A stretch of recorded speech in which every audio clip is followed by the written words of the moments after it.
guys, welcome to my YouTube channel, and I still remain your one and only host, Okoyonikachuku Edwin Padre Pew, aka 187 Bill, aka Watermelon Gang, aka Pure World, and many other AKAs. So today we'll be looking at the lessons Africans need to learn from Gaddafi and Libya, meaning the lessons we as African and Africa as a continent need to learn from Gaddafi, Libya. Put together. That's the whole situation and their whole saga and their whole love story and whatever. So I'll try as much as possible to be unbiased in my whole analogy or my whole analysis of the whole dilemma or the whole debacle, if I could use that word. In the sense, I'm going to analyze it from both perspective and from my own perspective and a different analysis based on fact. So in this video we'll be actually looking at three major points, which are the achievement of Gaddafi first and foremost, what he did for Libya. Second, we'll also be looking at the eventual evantualment of this man after 42 years in power. And lastly, we'll also be looking at the aftermath of his exit from power. That's the aftermath of everything and lessons we need to learn from there. You get. So we will analyze it in a very matured and unbiased way, like I said earlier. So please, I beg, if you've not subscribed to this channel, just hop about out, try subscribe, like, share, comment on the comment section below.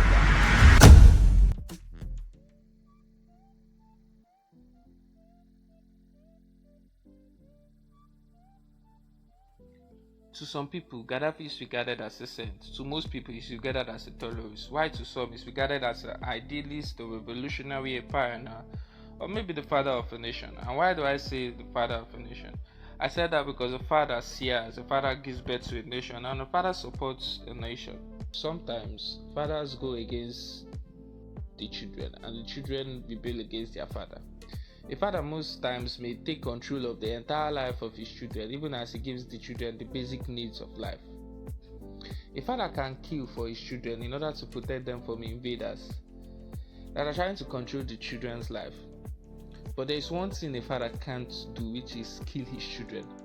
Even if they protest against him, the father will never kill his children. Instead, he allows them to figure life from their own perspective and by their own self. And that's the difference between Julius Nyerere of Tanzania and Gaddafi of Libya.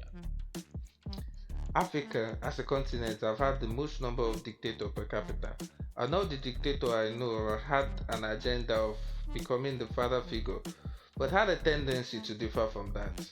Having clarified the issue of Gaddafi not being a father figure to the nation of Libya, we dive into the good part of Libya and Gaddafi in his lifetime.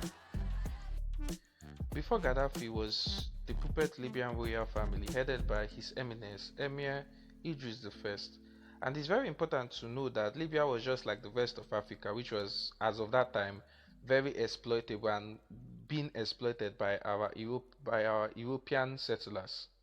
But Libya, from the time history can count, have been divided by various ethnic groups and ethnic lines. Libya is divided into about three distinct regions, which is the Cyrenaican region in the east, the Fezzan region in the south, and the Tripolitanian region in the west. And within these three regions, comprises of about 140 distinct tribal groups or tribal lines. This disunity led to the conquest of Libya by different invaders at different points in time in history. But there came Gaddafi, a 27 years old Bedouin boy, full with idea and enthusiasm of liberating his people from the exploitation of the Western-backed government headed by the puppet king Idris I. And for 42 years, Gaddafi ruled over Libya, and for some reason, the tribal tension within this 141 ethnic group became subtle. I don't really know how he did it, but he actually did it. When you remove the killings and you try to be realistic, you tend to understand that Gaddafi was arguably more good than bad. And this is not a made up story because it's actually documented that Libya were living well during his 42 years tenure as their head of state. If you could recall, the country didn't have any foreign debt. They had one of the largest reserves in the whole of the Arab world. Education and healthcare was free. Human equality was the best in the whole Arab world. The largest man-made irrigation was fully funded by the Libyan state. Owning a home was regarded as a human right in Libya, and there were many and many other good projects done during his regime.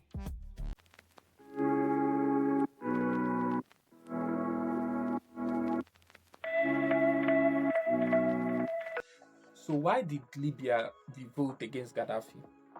Well, to me, and based on fact, they didn't just revolt because they've been revolting in small patches during his 42 years tenure as their leader. But the revolution in Libya occurred as will I say, a byproduct of the actual broader revolution, which was termed the Arab Spring, which happened in 2011 in Tunisia. Then it spread across the whole Arab nation, even as far as going to Bahrain. So the revolution started in Tunisia and swept across Libya, and they revolted against him and they overthrew him. But it's very important to note that Libya, as we can see currently, didn't achieve the main purpose which the Arab Spring Revolution was set out to achieve, and they are far worse than their current neighbor, which is Egypt and Tunisia. And this is based on the void which Gaddafi filled. And when I mean the void which Gaddafi filled, I mean he tended to hold different, about 142 tribal distinct tribal identity together, help put them together. But after he fell, that's after he died, there was no his whole essence left. So the East were saying no, now like with the boss, and I'm just using it in a layman terms, but I hope you understand what I'm trying to say. Then the West was like, no, Tripoli, they have about like 3 distinct regions, which is Cyrenaica. They have the Fazan region, which is in the south, the Cyrenaica is in the east, and they have the Triple Tripotinian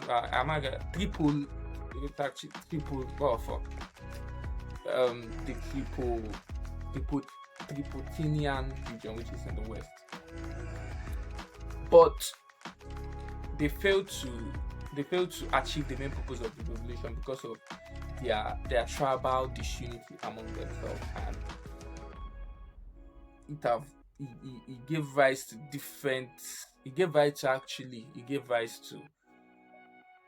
a failed state, which we are experiencing today.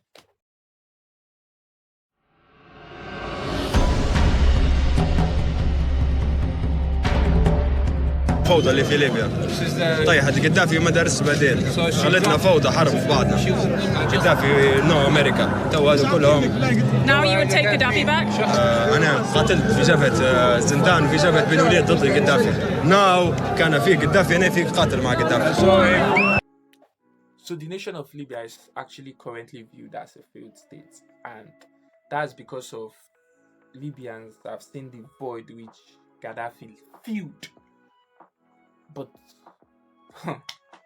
don't get it twisted, Gaddafi was a killer, a stone cold killer, and a bad man. Like, don't ever get that twisted. He was a murderer, and that's the part. He was not a good person, and that's the part which I don't support. I don't support violence, and I don't expect you to support violence. Violence is not the solution to the problem. So that's my main issue with Gaddafi, was that's fact. You could go check it out. Like,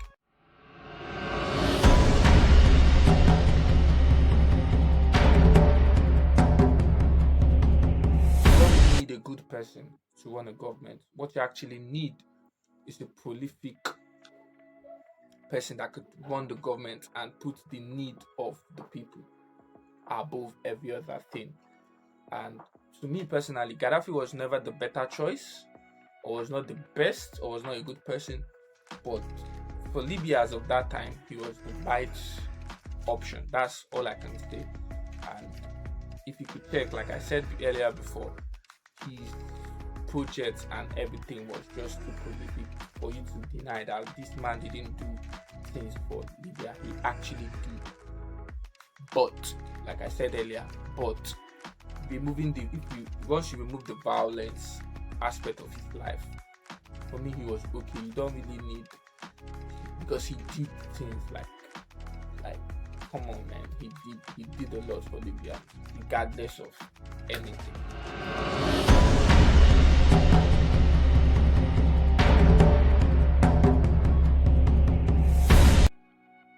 Africa as a continent and Africans as a people should take note of the excessive exploitation of Libyan oil reserves by the oil corporation from France, Britain, Italy and the rest of the world. And know that this is what happens when hate and disunity exist as the norm in our culture and in the African society. The new colonialist agenda creeps in and places us in a state of stable retrogression as they continue to exploit us, thereby giving us a fraction of our own resources and our own money or treasure. Don't get me wrong, I'm not telling Africans to keep or remove dictators, but I'm telling us that one man can't and will never be Africans' problem. If you kill Buhari or Tinubu or Paul Biya, it may slow the catalysts down, meaning things may be off to a steady or slow start, but it won't change the problem on the long run. And that's the same problem Libyans are having today. They thought Gaddafi was the problem, but we just found out that he's just about 10% of the problem. Where does the remaining 80% of or 90% of the problem comes from?